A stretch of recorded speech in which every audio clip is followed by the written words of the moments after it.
আপনারা পরীক্ষিত, আপনারা পরীক্ষা করেছেন, দেখেছেন গুটি কয়েক মানুষ যদি দাঁড়িয়ে যায় সমাজ রাষ্ট্র কিভাবে বদলে যায়।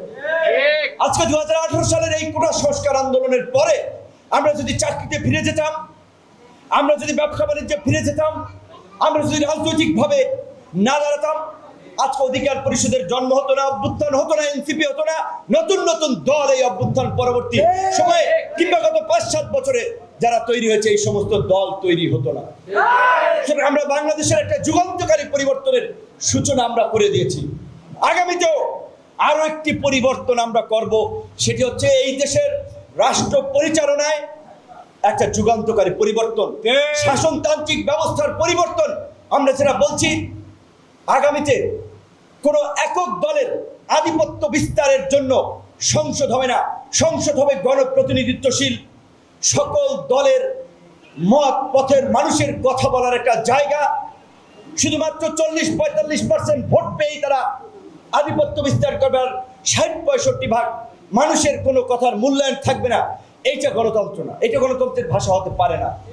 সেইখানে আমরা বলেছি আমরা আনুপাতিক হারে নির্বাচন চাই, এবং এই বিষয়ে আপনারা দেখেছেন ইতিমধ্যেই জামাত, ইসলামী আন্দোলন সহ বিভিন্ন রাজনৈতিক দল একমত হয়েছে আনুপাতিক হারে নির্বাচন। অনেকে বুঝে কিংবা না বুঝে অপপ্রচার চালাচ্ছে কিংবা তাদের ধান্দার জন্য, যে আনুপাতিক হারে হলে আওয়ামী লীগ পুনর্বাসিত হবে, ভারত খেলবে, চট্টগ্রাম অস্থিতিশীল হবে। এই জন্য আপনাদেরকে বলা খোলামেলা বন্ধুগণ, দেখেন এই দেশে আপনার ধরেন পার্বত্য চট্টগ্রামের বিভিন্ন ক্ষুদ্র নৃতাত্ত্বিক গোষ্ঠীর যে জনসংখ্যা সেটা কয় পার্সেন্ট হিসাব করলে বোধহয় আপনার 1-1.5%, আমার সরি আমার 1.7, আমি যেটা বলছি 2-1%-এর মধ্যে ঘুরপাক খাবে। আমি এক্সাক্ট ডেটাটা দেখি নাই।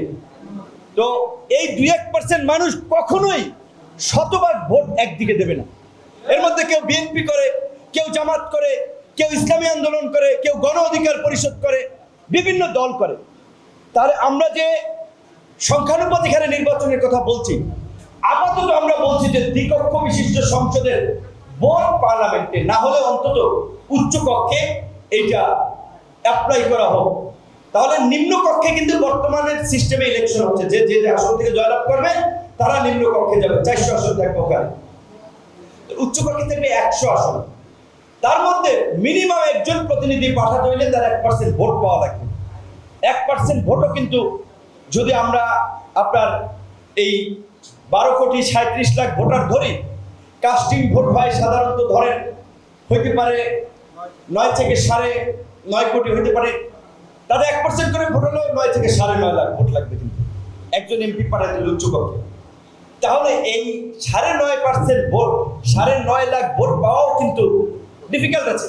তো অনেক যারা বলছে পার্বত্য চট্টগ্রামে তারা যারা বিচ্ছিন্নতাবাদী শক্তি, যারা বাংলাদেশকে চট্টগ্রাম থেকে বিচ্ছিন্ন করতে চায়, ভারতের মদদে ওই অঞ্চলে সন্ত্রাসী কার্যক্রম করে ওইটাকে মানে একটা সহিংস সংঘাতপূর্ণ এলাকা হিসেবে সবসময় জিয়ে রাখতে চায়।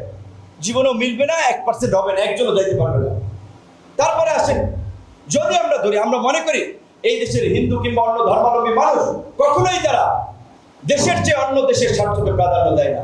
কিছু মানুষ এজেন্ট হিসেবে বাইরের প্রক্সি খেলে, কিন্তু সবাই না।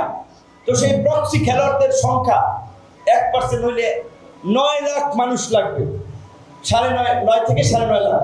দেখছেন এই রাজপথে কোনোদিন এরা 9 লাখ 9.5 লাখ মানুষ একত্রিত হইতে পারছে? তাহলে এই বাইরের হয়ে প্রক্সি খেলার সুযোগ নাই। সুতরাং এই যে যারা বলতেছে মানে সংসদে এক্সট্রিমিস্টরা চলে যাবে, বাইরের প্লেয়ারদের ইন্ধনে কিছু লোক ঢুকবে, তারা অস্থিতিশীল পরিস্থিতি তৈরি করবে, প্রকৃত এটা না। যারা বুঝে বলবে এটা না, হওয়ার মতো না। হওয়ার মতো হচ্ছে এখানে মেজরিটি পার্টি যারা 40-45% ভোট পেয়ে সবসময় সরকার গঠন করে, তাহলে তাদের থাকবে 40-45 জন।